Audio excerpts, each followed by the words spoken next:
Assalamualaikum warahmatullahi wabarakatuh. Yang terhormat kepada Ibu Nurhida sebagai dosen pengampu mata kuliah asesmen klinis, dan tidak lupa kepada teman-teman yang saya sayangi. Sebelumnya perkenalkan, nama saya Indah Pratiwi.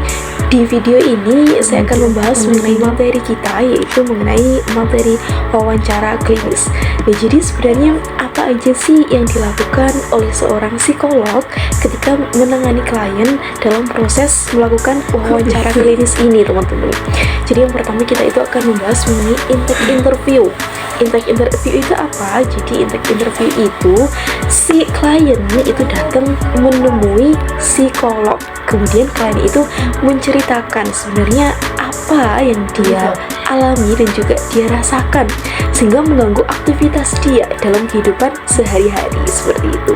Terus yang kedua itu ada problem referral interview. Jadi di sini klien itu datang ke psikolog berdasarkan saran atau referensi dari temennya, terus dari keluarganya, atau dari orang-orang yang di sekitar dia yang merekomendasikan untuk kamu tuh datang deh ke psikolog sana gitu. Dan terus yang ketiga itu ada orientation interview. Biasanya ini itu terjadi pada seorang klien yang datang ke psikolog, tapi dia itu bingung sebenarnya dia itu mau menceritakan apa ke psikolognya nanti, sehingga di situ itu masih terjadi kayak kecanggungan antara si klien dengan si psikolognya. Nah, dan tidak hanya itu, tapi si klien itu juga kayak masih bingung, nanti itu setelah psikolog ini aku tuh dapatnya itu apa yang terjadi pada diriku, seperti itu. Nah, terus yang ketiga itu ada orientation interview.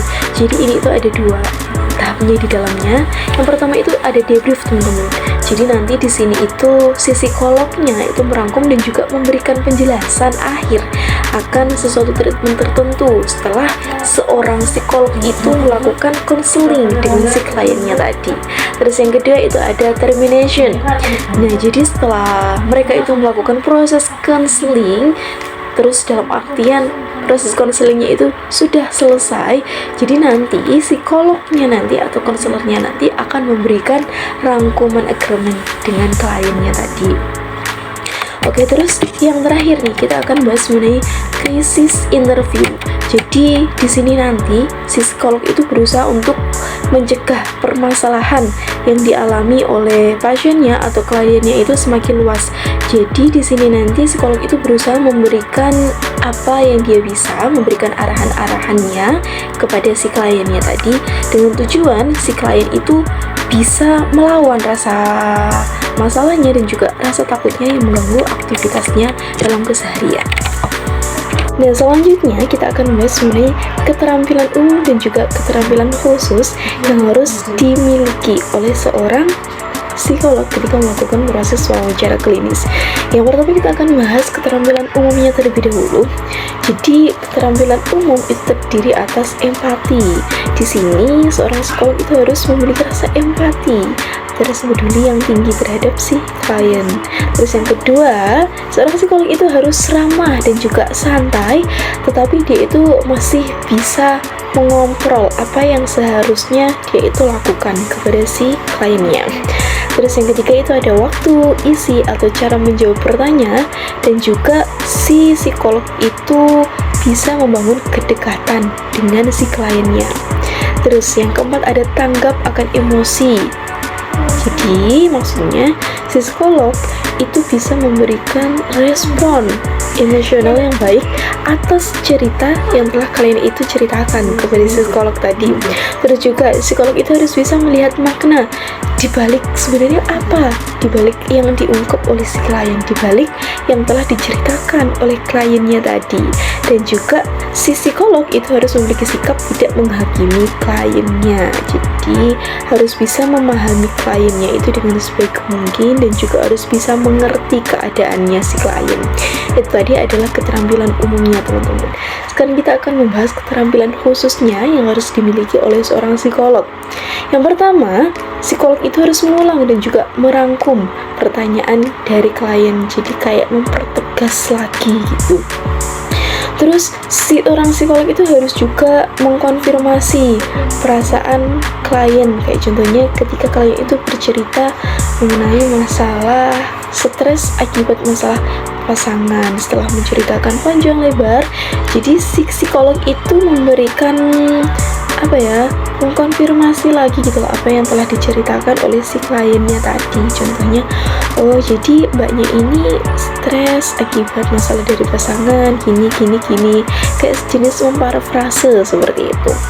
Nah, terus seorang psikolog itu juga harus memiliki rasa peka yang tinggi terhadap perbedaan perilaku yang dialami oleh si kliennya tadi, dengan tujuan ketika si psikolog itu memiliki kepekaan yang tinggi terhadap si klien tadi, maka nanti akan timbul rasa nyaman juga antara si klien dan juga si psikolognya tadi. Nah, oke, selanjutnya sebenarnya kenapa sih kok harus ada wawancara klinis? Nah, jadi tujuan dari kita itu melakukan wawancara klinis, teman-teman, yang pertama itu tentunya memperoleh informasi tentang bagaimana diri klien itu, dan juga hal-hal yang sekiranya itu bersangkutan dengan klien yang bisa kita ulik informasinya ketika tahap melakukan wawancara tersebut. Terus yang kedua itu juga memberikan informasi mengenai sepanjang proses wawancara, mana yang dianggap perlu dan sesuai dengan tujuan wawancara itu. Terus yang ketiga itu memberikan kondisi psikologis atau memberi diagnosis klien.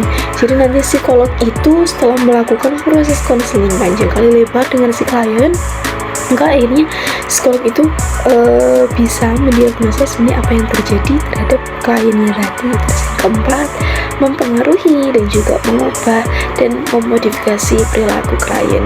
Jadi yang dari awalnya itu si klien sebelum melakukan proses konseling itu kayak merasa takut, merasa penuh tekanan, terus juga benar-benar apa yang dilakukan itu mengganggu banget aktivitas kesehariannya. Tapi ketika setelah melakukan proses konseling tadi akan terjadi suatu perubahan terhadap si kliennya tadi, ya entah itu merasa lebih baik dari rasa nyamannya, terus dia juga rasa takutnya itu hilang atau lain sebagainya. Selanjutnya kita akan bahas mengenai tahapan dalam wawancara klinis. Jadi ada 4. Yang pertama itu pengantar, terus yang kedua itu pembuka, yang ketiga inti, dan juga yang keempat itu penutup, teman-teman. Oke, kita mulai bahas dari yang pertama, itu ada pengantar.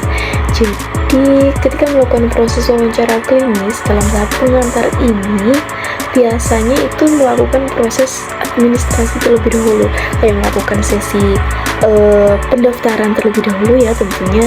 Nah, jadi nanti itu ketika proses pendaftaran biasanya admin dari psikolognya itu dalam perusahaan itu memberikan data-data yang harus teman-teman isi ketika teman-teman itu akan melakukan wawancara klinis. Nah, itu biasanya berisi tentang nama kalian, terus jenis kelamin kalian, asalnya kalian, dan yang paling penting itu adalah problematika yang kalian itu rasakan sehingga kalian itu mau melakukan proses wawancara klinis itu tadi. Nah, terus yang kedua itu adalah tahap pembukaan. Tahap pembukaan ini si psikolog itu membangun boarding rapport dengan si kliennya. Dan dalam tahap ini itu si psikolog itu dituntut harus bagaimana caranya bisa membangun boarding rapport itu dengan sebaik mungkin dan juga semaksimal mungkin.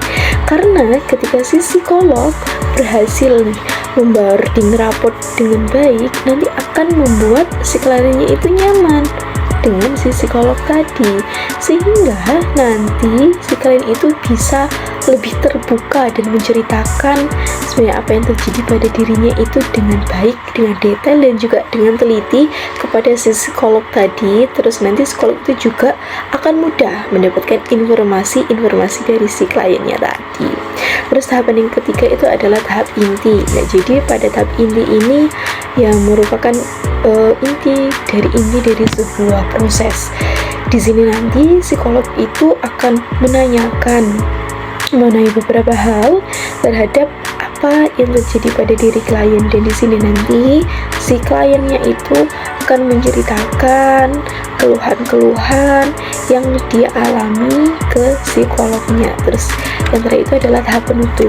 Jadi di tahap penutup ini nanti si psikolog itu memberikan arahan, terus juga berusaha memberikan tata cara apa yang harus dilakukan oleh si orang kliennya itu, sehingga dapat menjadikan kliennya itu jauh lebih baik dari sebelumnya dia itu melakukan proses konseling atau proses wawancara klinis. Baik teman-teman dan juga Ibu Hida, sekiranya materi yang saya sampaikan ini dulu, kurang lebihnya saya mohon maaf yang sebesar-besarnya. Saya akhiri. Wassalamualaikum warahmatullahi wabarakatuh.